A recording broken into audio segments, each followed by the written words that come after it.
Ladies and gentlemen, we're ready to start the afternoon's program. I'm your vice chairman in absentia until now. And the first speaker this afternoon is Ron Gravelle, known to pretty well all of you in this field as an expert in the tax and in the estate planning area.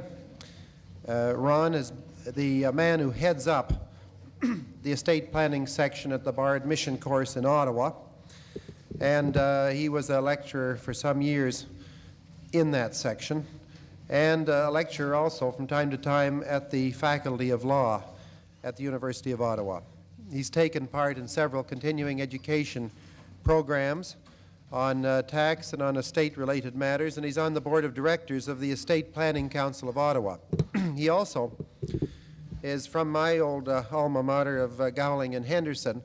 I was asking him if they still acted for the estate of Mackenzie King, because in my day they did, and that would consist of Leonard Brockington coming to town once every couple of years and the surrogate court judge setting aside the entire day to hear Mackenzie King stories,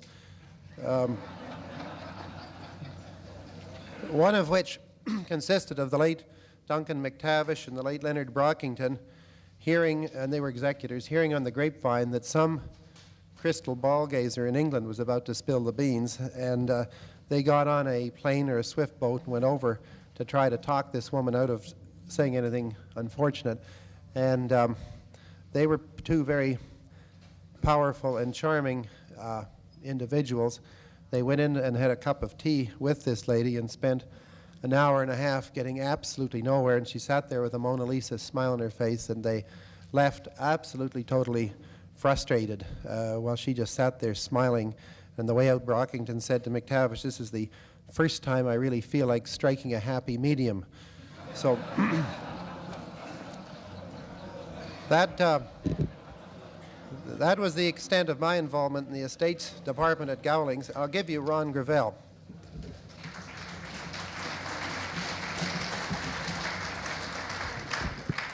Thank you, Mr. Chairman. Do I have to lean over, or can I be heard there at the back? Okay, thank you. Well, the time is short, and I've been asked to review estate freezing today in 45 minutes, and now we're down to 35, so we won't waste time complaining about it. The only thing, I feel a little better than the next speaker who's only got 30 minutes, and when we take 10 away from him, he's not going to be left with much. But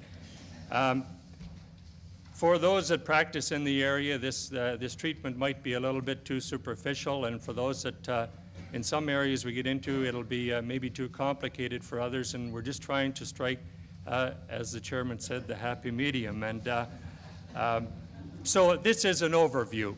My paper is completed, and in the paper I refer to a number of different types of estate freezes that I won't have time to go over here today.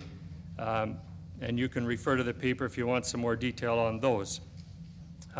In the estate freezing examples I'm going to use today, I'm going to ignore the fact that there might be spousal rollovers and that we could use those for a further deferral. I'm going to ignore them completely, so that, for example, when the person dies, all of the normal taxes would be triggered if we don't do something else about it. Now, most of us are aware that the purpose of an estate freeze is to put some sort of a limit on the value of the person's assets, so that when he dies, the taxman will not take too much. So that when he gets to the point where he can afford to pass some of the future growth along to his family, his spouse and children, or even the next generation, he might take some action to put a limit on the growth in his hands and pass it to someone else. And I'm going to suggest to you that now that succession duties have been repealed and we only have succession duties to worry about in the province of Quebec, and of course that could affect our clients who are outside of Quebec, that today probably the prime goal in estate freezing is not to cut down the bite that the taxman would take at the time of death, but rather to split income during the client's lifetime. And I think that in many cases that saving is going to be a lot more substantial than the traditional savings that we've talked about. Well, let me go over those two examples, or two advantages. First of all, the one that I said wasn't that important anymore. If you have a client who has an asset, let's say, that's worth $1.5 million, and we expect in the future that that asset is going to go up by another $1 million. If that growth takes place in his hands, and he lives in the province of Ontario, and he's in the top marginal tax bracket, and then he dies owning that asset, there'll be a deemed disposition of the capital asset at the time of his death, and he will pay tax, or his estate will be liable to tax, of approximately $310,000 of the $1 million additional growth. So what we're trying to do, partially in the estate freeze, is we're trying to pass that $1 million of growth on to the next generation. Someday it will be taxed, but if we can push it far enough down the road and not have it taxed in our client's hands, father's hands at the time of his death, a substantial saving will result. Okay, now the second advantage is income splitting. And if we take the same individual who's in Ontario and in the top tax bracket, and let us assume that he has a wife and 3 children, and let us also assume that he's going to earn an additional $100 of interest income, dividend income, and capital gain income. And let us compare the tax that he will pay on those amounts of income to what the tax would be if we could have that income taxed in his wife's or his children's or a trust for children's hands. We are going to assume in this piece that the children and the spouse do not have any other income. And as many of you know or have read, that if a person has no other income in the province of Ontario and he receives dividend income from a taxable Canadian corporation, he can receive somewhere between $33,000 and $35,000 of income per year and pay no tax on it. And so we're going to try to compare the tax in the beneficiary's hands to the tax that our client would pay, who's in the top bracket. Now, for the client who earns this extra $100, on the interest income, he's going to pay tax of $62, and he's going to retain the remaining $38. On the dividend, he's going to pay tax of $39, and he's going to retain $61. And on the capital gain, he's going to pay $31 and retain $69. That's if he realizes it personally as opposed to through a holding company. Now let's have that same income go through a family holding company, and although father might have some shares or debt from the holding company, neither the shares or the debt are entitled to dividends or interest. So he gets no income. And it's all going to be taxed either in the corporation or in a combination of the corporation and out at the shareholder level. We can, if these individuals have no other income, we can have the tax on the interest taken down to a minimum of 33 1/3% for the interest, compared to the 62% that our client paid. For the dividend income, it will not attract any permanent tax in the corporation. For the capital gain income, it will attract a tax of 16 2/3%. So if we float that money out through the corporation to the spouse and the children, we will retain, if it's not taxed in their hands, and that's not too difficult, of the interest we will retain $66.70 compared to $38, $100 compared to $61 for the dividend, and $83.83 compared to the $69 for the capital gain. So there is no magic in the things we can do tax-wise to reduce the tax. These things are fairly standard, but you can see that there is a tax saving, and that's what we're after on an annual basis. And generally speaking, it's better for the corporation and the trust to float that after corporate tax income out to the beneficiaries annually, because they can get that $35,000 annually tax-free if it's in the form of a dividend. Now, I'm sure one of the speakers yesterday or this morning commented on the use of a trust. And I would only re-emphasize here that if you intend to use a discretionary trust and you want to make the preferred beneficiary election through that trust, you must be very careful of who you choose to be the settlor. The settlor has to be in the direct line. I heard of a case about a month ago where a client had substantial assets. He had set up this whole estate freeze. The beneficiaries were minor, and they chose the old route that we used prior to 1972 of using uncle in the United States to avoid the attribution rules. Well, we can avoid the attribution rules another way. But having uncle as the settlor of the trust prevents us from using the preferred beneficiary election. Now, if that income that we're talking about is earned rather through an operating company that our client controls, rather than the portfolio type of investment through a holding company, of course, the corporate tax can differ. It could be, the corporate tax could be 25%, it could be 50%, it could be entitled to the manufacturing and processing deduction and special other considerations. But what we're talking about in the operating company situation is we have paid the corporate tax. Now, how much can we split the income after it leaves the corporation? And again, the same considerations apply. That is that these beneficiaries can get dividend income and have it taxed a lot cheaper than if we float it all out to father and he pays the maximum rates on it. Through the discussion, we just talk of an estate freeze. That could be a full estate freeze on all the assets the client owns. It could be a partial freeze affecting some of his assets, or he could put all of the assets in a corporation or wherever, and he could own some of the equity shares, and therefore it would still be a partial estate freeze. So we won't differentiate, but those are some of the options. In my paper, I start out by discussing the types of freezes where the client transfers the asset directly to the beneficiary.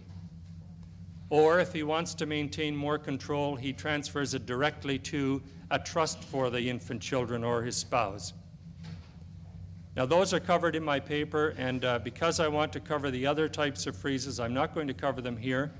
Those two types of freezes trigger some immediate tax. There are some methods of minimizing that tax through an income averaging annuity contract or taking a reserve or whatever, but let's leave them. You can refer to the paper on those. Now, before we get into the methods, the Section 85 and 86 and 51 freezes, we should comment for those people that are not actively involved in this area that estate freezing used to be sort of a no-no with Revenue Canada, but it has settled down a lot through the 70s. The methods that are acceptable have become identified, and they're in the Act, and binding rulings have been given several times, both the published ones and the other private ones. So it has settled down so that if you do the freeze correctly and you don't offend the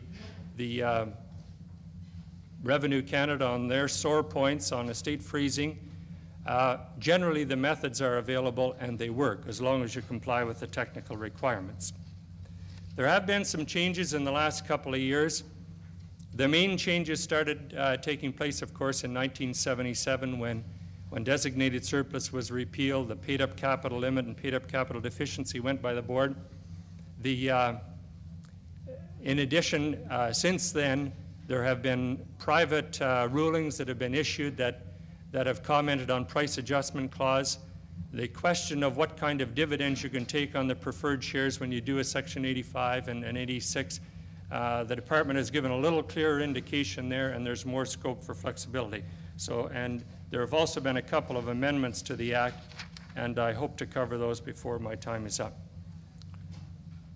Now, again, one last thing before we get into the types of freezes, because it's important all the way through the three types.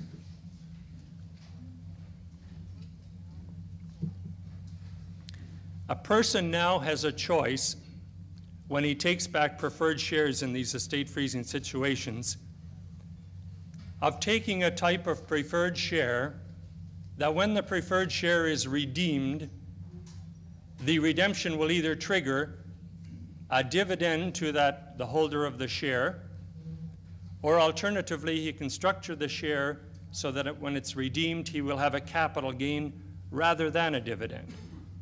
And so if you take your preferred share that has a $1,000 face value, however that's represented, if you want dividend treatment,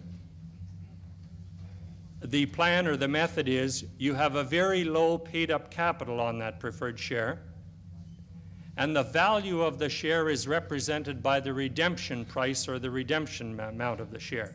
When it's redeemed, if the paid-up capital is very low, then there's a deemed dividend triggered on the redemption. If you use a preference share that has a full par value, in other words, its face value represents, or its par value represents its face or its true value, when that is redeemed under these estate freezing situations, you have a capital gain and not a deemed dividend. Now, depending on the freeze you're talking about and what tax bracket your taxpayer is in, you might want the dividend type of share or the capital gain style share. Generally speaking, if the share is to be redeemed and your client is in the top two tax brackets, above 54 or 55%, he will prefer a capital gain style preferred share for redemption. If he's in the lower tax brackets, he will prefer the dividend style, so you have to keep the paid up capital of the share low. Now, in addition to those comments, that type of share has a bearing on the double taxation effect at death, and the type of share that you use in what is called a reverse freeze under Section 85, you also have some flexibility there whether or not you want dividend or capital gain treatment. And surprisingly enough, in some situations, even a corporation wants the capital gain style dividend, even though the capital gain style preferred share, even though the intercorporate dividend would go tax-free. They still would prefer the capital gain style.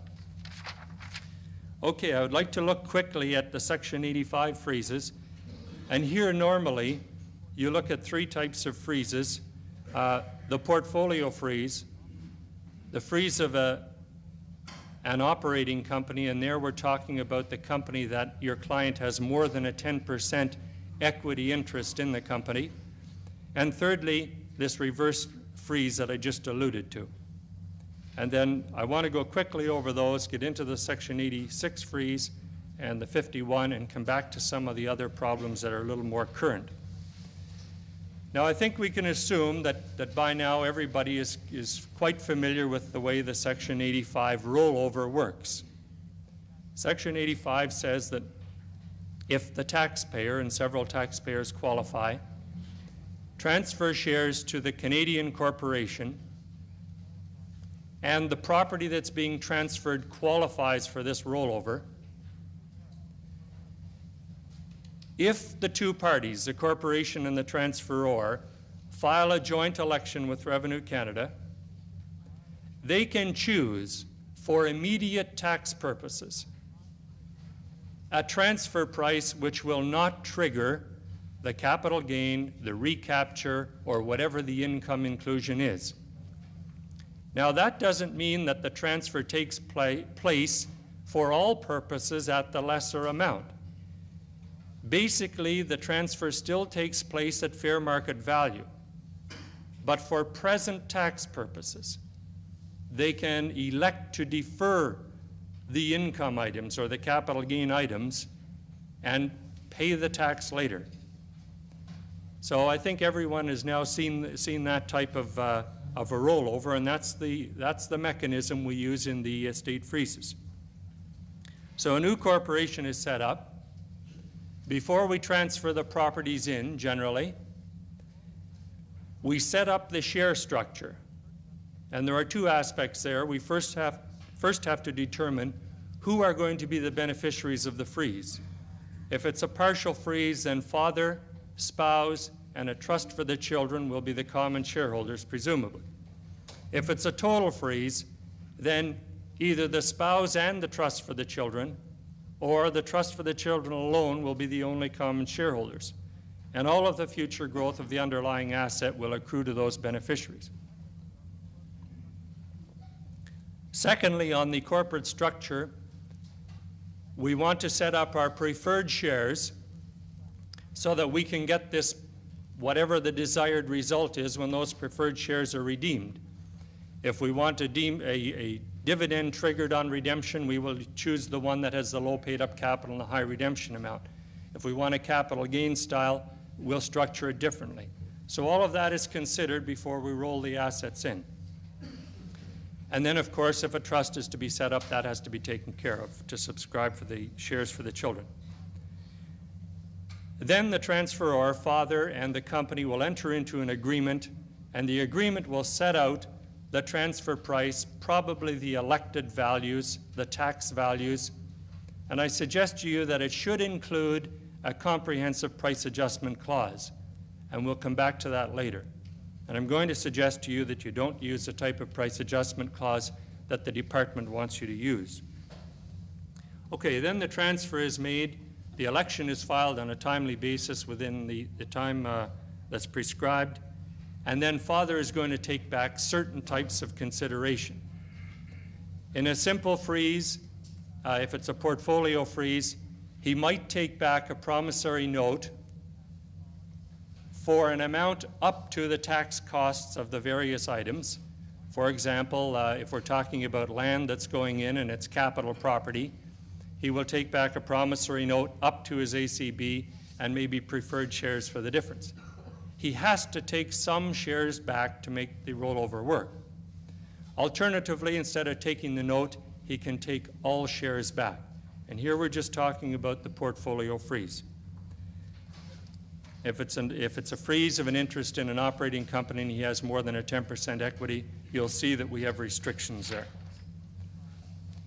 Now, Section 85, which goes on for 3 or 4 pages in the Act, and the definitions are very complex, will allocate the cost of that asset going in to the assets that father gets back. And in my simple situation, if we're transferring the asset in at $100, that's its fair market value, and the ACB is, let's say, $30, father might take back a non-interest-bearing demand note for $30, preferred shares for the balance of $70. But most of the adjusted cost base there will be allocated to the note. And in most cases, the adjusted cost base of the preferred share will be 0. Now, it could be different, but in most cases, that's what it would be. That means that if father sells that share, having a cost base of 0, or he dies owning the share and there's no spousal rollover, then he's got income tax implications. And the company that took the asset over on that reduced cost base also has some tax implications if they sell the asset. Now, what rights does father have to get income out of that company? Well, they're fairly standard. If there's interest on the note, he can get that. Generally, there isn't. If there are dividends on his preferred shares, he'll get the dividend income. I'm going to suggest to you later that you don't put a dividend on. If he is actively managing the portfolio investments, perhaps he could get a management fee. And some people, even in the portfolio freeze area, would give father a salary and a bonus mix to maximize his tax situation. Okay, in addition to that, you could always pay off the note or redeem the shares and get money back to father. How can the beneficiaries get income? Well, basically, they're going to get it through dividend income after the corporate tax is paid. Now, for maximum flexibility, above that holding company, instead of father owning his shares, if it's a partial freeze, his shares of the freeze company directly, and mother owning hers directly, and the trust for the children owning theirs directly. Maybe you put in another layer of separate corporations. So you have your Freeze Corporation, above it you have 3 more corporations, and above it you have the individual taxpayers. Now, the reason for that is that you give each of those taxpayers control over when they want to take dividends out. Father might not want a dividend if it's a partial freeze in a given year, whereas the others do, to maximize the amount they can get tax-free. And mother might not want dividend in a particular year, and vice versa. Okay? Now you could say you might be able to do that by different classes of shares. And I agree, you could eliminate the 3 top companies. But if you use the 3 classes of shares and you want to have flexibility in the income split, probably the dividends on all those 3 classes of shares are going to have to be discretionary. And if Father's the only director or one of the directors and he's exercising his discretion to bypass a dividend on his shares and root it all out to the kids and not have it taxed, you might be inviting an attack from Revenue Canada. So I think the extra layer of corporations up on the top might be useful. Now, of prime importance, and I want to save some time for this, is the attributes of the preferred shares that you take back. And I would like to have spent maybe 20 minutes or a half an hour giving you my comments on that and getting feedback from everybody that's here. And obviously that time isn't here. And we're not even out of Section 85, and we've got time problems. So let me speed along then. Now, there is a special rule in Section 85, which is referred to as the deemed gifting rule, and it's found in paragraph 85(1)(e)(2). And it's detrimental in most cases, but if you want to get a valuation ruling from Revenue Canada, which they usually will not give, it can be helpful. So let me go over those 2 aspects.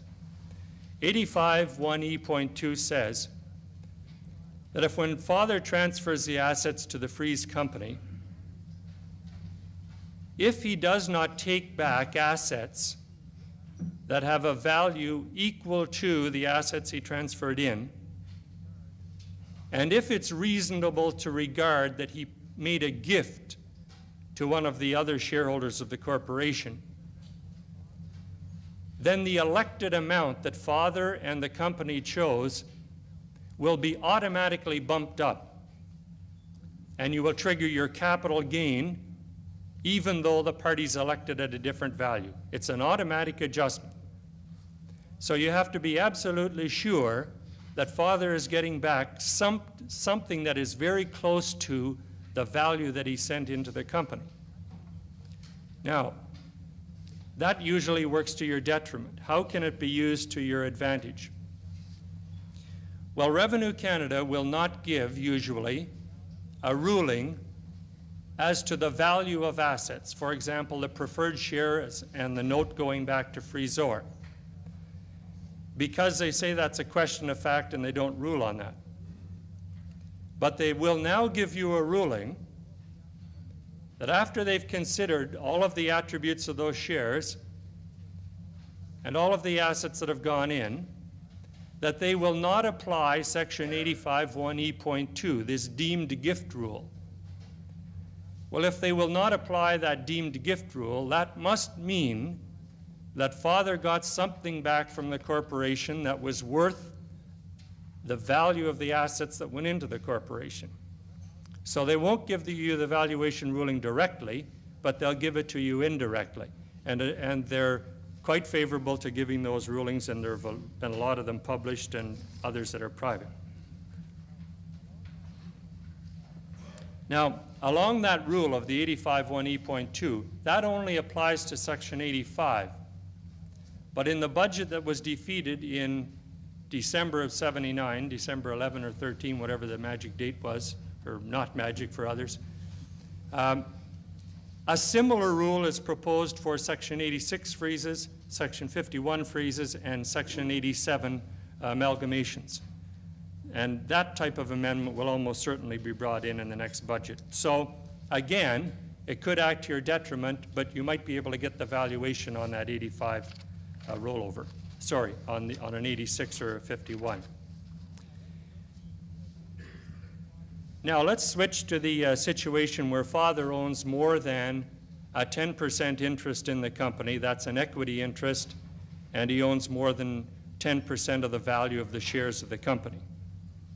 And if we're in an estate freeze situation, the beneficiaries will be mother or a trust for the kids, then a different rule applies to the consideration that father takes back. And this rule is found in section 84.1. And it's a fairly difficult section, and in my paper I try to analyze the section, then I try to reduce the formulas to English, and then in the appendix to the paper I give you an example, a numerical example of how the section works, and I hope the math is right, but it's difficult to explain in a few minutes. Let me give you the results of it. The situation is that father's transferring, let's say, his operating company into another company. If he sold that company to you, a stranger, and if he owned those shares prior to V-Day, he would get the value of the company up to V-Day back tax-free. In other words, he'd only have a capital gain from December 71 to the present, selling to you, the stranger. But if he sells the same shares to a family holding company, the tax authorities don't want him to be able to get the same V-Day amount back tax-free instead of extracting the surpluses in the form of dividends. So they put special rules in to penalize the person if he arranges things to get those monies back tax-free. And we're only talking of the growth up to V-Day here, subject to a few comments later on. Now, how does the section work? Just let me give you the bottom line. If father receives on that type of transfer any hard consideration back, and the hard consideration, cash, exceeds the paid-up capital of the shares that went in, the differential will be taxed immediately as a capital gain. So father tries to take that out by taking cash from the paid-up capital of the shares that went in up to his V-Day value or his cost, then that's an immediate capital gain. No ifs, buts, or maybes. Now, if he does not receive hard consideration, cash back, but he only receives debt and pref shares back, then of course there's no immediate capital gain. But what the section does is it reduces the cost base of the note and the pref shares so that father can't take that same differential out tax-free. So if he takes hard consideration, there's probably a deemed capital gain depending on the values. If he doesn't take hard consideration, he takes the note and the shares, and if the value of the note and shares, and I'm not talking about redemption price for the shares, I'm talking about paid-up capital, if they exceed the paid-up capital of the shares going in, the adjusted cost base will be reduced, and when they turn around to do something with that note or shares, they're going to have the same cap or more of a capital gain than they would have if they had sold to you or I. Now, because of time, let me leave 84.1. It is a problem on that type of a freeze of an operating company, and perhaps you can refer to my paper or some of the other published materials on that. There are some cases where it does not apply. If father acquired those shares after V-Day in an arm's length transaction and then does the freeze, it does not apply, and he can recoup his investment through a transfer to a family company. But generally speaking, in the freeze situation where he had the shares before V-Day, prima facie it applies, and you've got to be careful.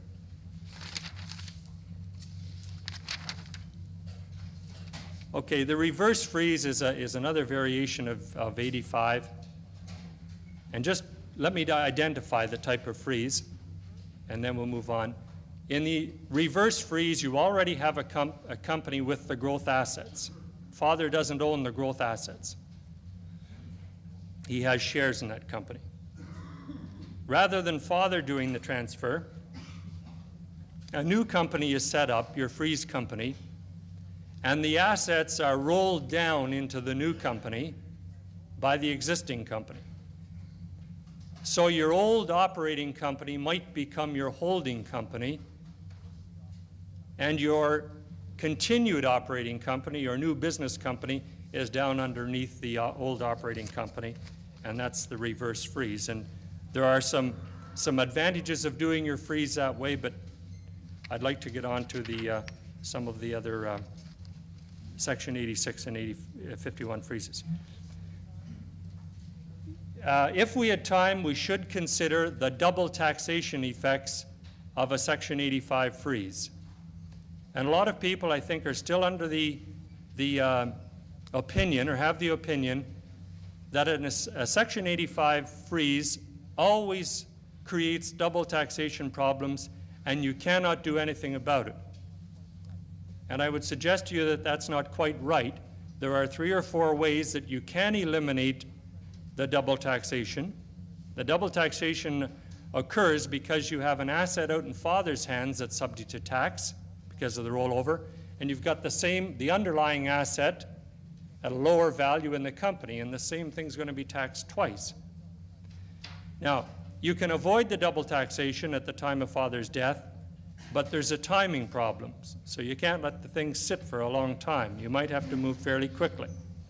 And I identify 3 methods in my paper of eliminating that double taxation. And for those of you that are familiar with the third method, which is setting up a new subsidiary and then winding up that subsidiary into the setting up a new parent company and driving your subject corporation under that parent so that you have a parent-sub relation. Then you wind up under Section 88 and you get an increase in the cost base of the underlying asset. For those of you that are familiar with that, there is a new rule that was brought in at the end of 79 in Section, it's in Section 88.1 D.2, and it was to cut off certain other types of tax games that people were playing. And they didn't intend it to affect getting out of the double taxation problem for an estate. But they haven't drafted the section correctly, and I've spoken to them on it, and they're going to amend it apparently. But it was intended so that that new provision would not apply against estates or to prevent the double taxation. But it might in some cases, and they're going to correct it. So if you have that situation where you're going to use that vehicle before it's amended, you might want to talk to rulings or interpretations or whoever. Okay, time is a problem.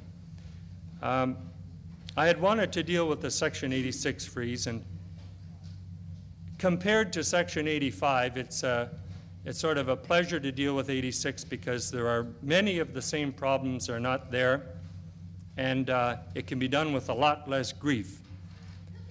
Basically, there is a total rollover under Section 86, and this is the rollover or the estate freeze where father would take, let's say he owns all of the common shares of an operating company, or it could be the family investment company. And he wants to pass all of the future growth on to the next generation. Under Section 86, he can have those common shares changed into, by operation of law or otherwise, preferred shares. And then the children or the trust for the children come in immediately and pick up the common shares, and of course all of the future growth accrues to the common shares. And this is an acceptable method now. The tax department approves of it. The rulings have been given. There was some concern whether an estate freeze was a disposition of the shares in the course of a reorganization of capital, and whether he actually disposed of his common shares, ta-da. The tax department has now agreed that this can be used for estate freezing purposes. So father moves from an equity position in the common shares over to preferred, and the children of the trust pick up the common, and the future growth accrues to them. And everything is done generally within articles of amendment or an amendment to the charter, whatever it might be. Now, my only comment there, and there's quite a bit of discussion on 86 in the paper, is that some of the literature suggests that you cannot use Section 86 for a partial estate freeze. For example, again, father owns 100% of the common shares, and he wants to freeze his interest in the company, but not totally. So the question is, can he use Section 86 for a partial freeze? And I think he can. In my view, he can. The tax department does not object to it, although there are no published rulings on it. But what he does is, he does exchange all of his 100% common shares over to the pref. So now he has no common shares. And it's important he does that because for this rollover to work, he must get rid of all of the shares of that class. So he gets rid of them all into the pref. And then he comes back in as a common shareholder with the children and the spouse or whoever. And if he wants 30% of the future growth, he picks up 30% of the common shares from that time on.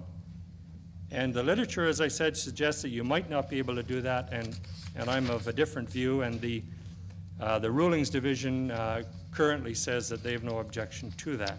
They think that the section requirements are met. Skip 51. I would like to leave a comment or two on the attributes of these preferred shares that father takes back, for this reason. There is, again, in the literature, conflicting statements about what attributes they should have. And the professional evaluators that you might engage will tell you some other things. And if you look at the published rulings, you will see that some of the comments there are at variance with some of my comments. Now, the comments in the published rulings might be there because the taxpayer wanted it. For example, there's a ruling out that says these preferred shares will have a 12% cumulative dividend. Now, it's my understanding that the taxpayer wanted that. That was not a requirement of Revenue Canada. Now, on the question of dividends, let me get to the bottom line.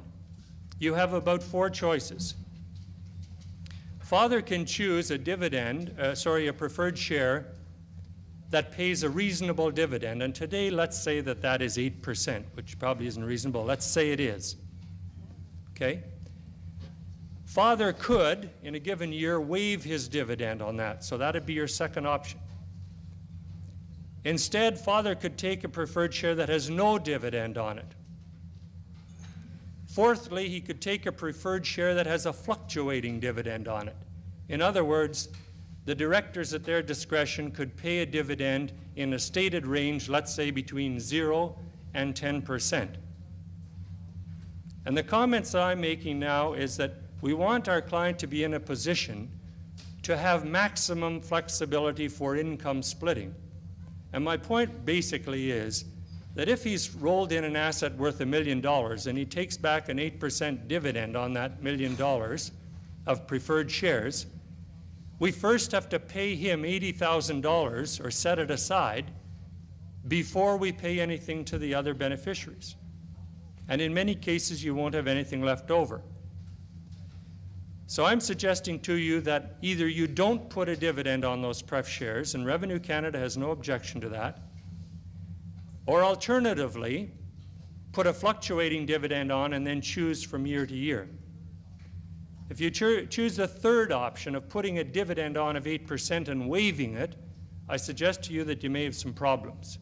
And the tax department might use Section 56(2) to apply it against you. And in the roundtable discussion at the 1979 conference reports, or conference at the Canadian Tax Foundation, they said just that in closely held situations, they would probably invoke Section 56(2) if there was a waiver of dividend. So I think you're safer with the other mechanisms. Father does not need the income, and let's leave the dividend off those shares. This assumes that father's preferred shares are retractable at his option. And this is the attribute that the tax department has zeroed in on. They are presently saying if father takes back that type of share that's retractable at his option and has a redemption amount equal to an estimated fair market value of the common shares or whatever went into the company, then for valuation purposes, they will say that he received back assets worth whatever went into the company. Okay? And that is the place where you'd use your 85 1E.2 ruling, or now under 86 or 51, and you'd ask them to rule. If there's no dividend on there, but they're retractable at the holder's option, will you invoke that gift rule? And they'll give you that ruling that they won't, if the circumstances are correct. Now, the other area where there's some, not confusion, but difference of opinion, is should the preferred shares be voting? What leeway should the freezor have with respect to changing the company after? And will the tax department put a premium on those preferred shares because of the control position of father? And this would be the old argument that was successfully maintained by the department in the Barber case in an estate freeze situation. Now, I think we've come a long way from the Barber situation. I think that we can put controls in, and I mentioned 4 or 5 of them in my paper, that father cannot change things unilaterally after the freeze and pull everything back to himself. And secondly, if we can't build those things in, or you don't build them in, I think if we look at the relevant corporate law, you'll see some protection there for shareholders that used not to be there. And that's certainly the case under the Canada Business Corporations Act. And if you look at the proposed revised BCA, the new Ontario Act, you'll find the same section in there that's in the Federal Act. So the bottom line is that there is some protection in these acts if you don't put it in the charter document.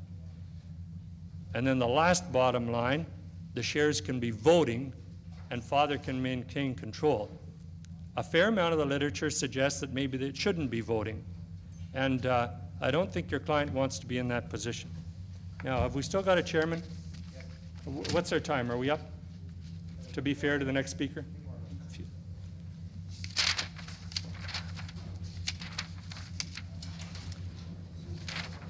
Oh, price adjustment clause. Let me end on that one then.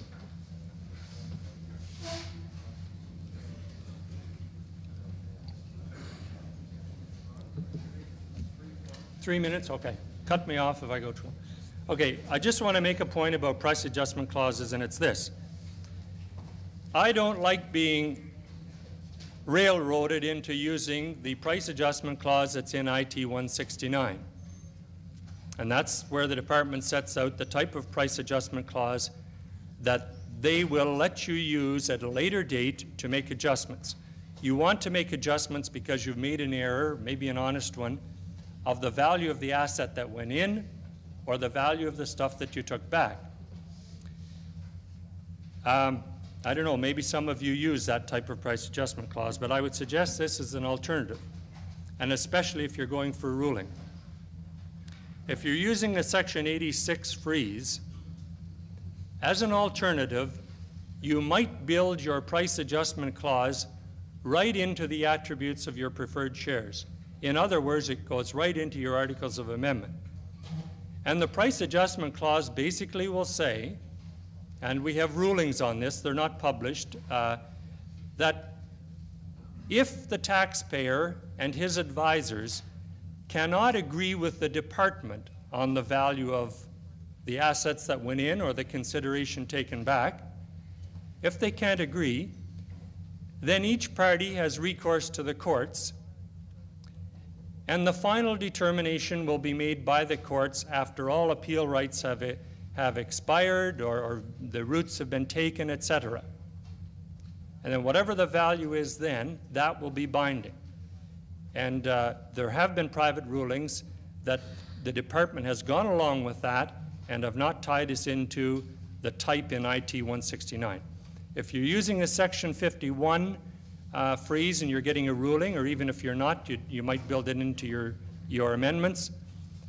Again, you could build in that type of a price adjustment clause, that if you can't agree with the department, you have recourse to the courts, and that's the position that you and your client will live by, and the tax department. Now, they're not too keen to date to give that type of ruling, but they have been obtained, and I suggest that even if you can't get the ruling, that at least you use that mechanism rather than tying yourself in, so that the tax department is the ultimate arbitrator on these things. At the end of my paper, I comment on terminating an estate freeze, and I just tell you that it's there, and some of the avenues that you might take. It's not very extensive, but I give some suggestions, and then I ask one of you to pick it up from there and write a paper and enlighten the rest of it. Thank you very much, ladies and gentlemen.